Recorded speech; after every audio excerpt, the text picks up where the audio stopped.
A clean home. We all want it, but are you willing to do what it takes to get it? I'm Thomas Hernandez from Clean with Confidence, and today I'm talking baseboards. I'll tell you right now with every ounce of my being that baseboards will make or break the feel of your home. If your baseboards are dirty, your house is going to feel dirty no matter how clean it is. It don't matter how clean the bathroom is, the kitchen, the bedrooms. It don't matter if all the toys are picked up. If those baseboards are dirty, your house is going to feel dirty. If you're with a cleaning crew and you want to blow your clients away, clean their baseboards and watch what happens. I can't tell you how many times I've gone in after cleaning crews to quote a house and the baseboards is dirty.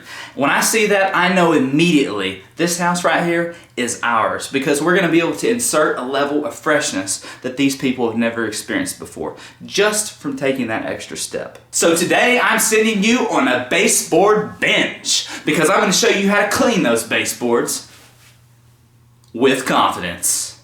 So baseboards were meant to be cleaned. They're painted in such a way, typically with a semi-gloss paint, that will allow you to spray them, wipe them, rub them, and all in all, just go to town. In order to clean them, I'm going to give you 2 levels of clean. The level 1 cleaning will be a general dusting maintenance clean, and the level 2 cleaning will be a deeper clean. For the level 1 cleaning, all you're going to need is a Swiffer duster. If you take a look at it, you can press this button right here, and you can manipulate this. This is also great for ceiling fans.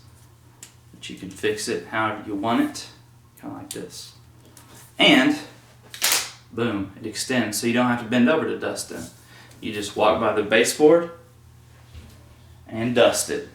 For the level 2 cleaning, if the baseboards are really greasy, really oily, really dirty, you're going to need to hand wipe them and then just use the level 1 cleaning to maintain them from that point. But for the level 2 cleaning, I recommend using Crud Cutter. This stuff is fantastic.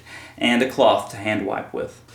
So as you can see, just spray your baseboard down with your Crud Cutter and then grab you a cloth, dampen the cloth first, and then just wipe down the baseboard with your hand. It's not much to it, it's just easy peasy Louisy. For a bonus tip, if you see any black scuff marks on your baseboard, you can take you a magic eraser, dampen the magic eraser, and then just scrub those scuff marks right off. So that is it. That is how to clean your baseboards. Thanks so much for checking out the video. If you like this video, you found it valuable, give it a big Clean with Confidence thumbs up. Subscribe to the channel for more great content. And until next time, implement the steps I've outlined in this video in your home, and you will be amazed at how much fresher it feels, how much character it commands, but most importantly, oh my, how much more of a cleaning savage you've become.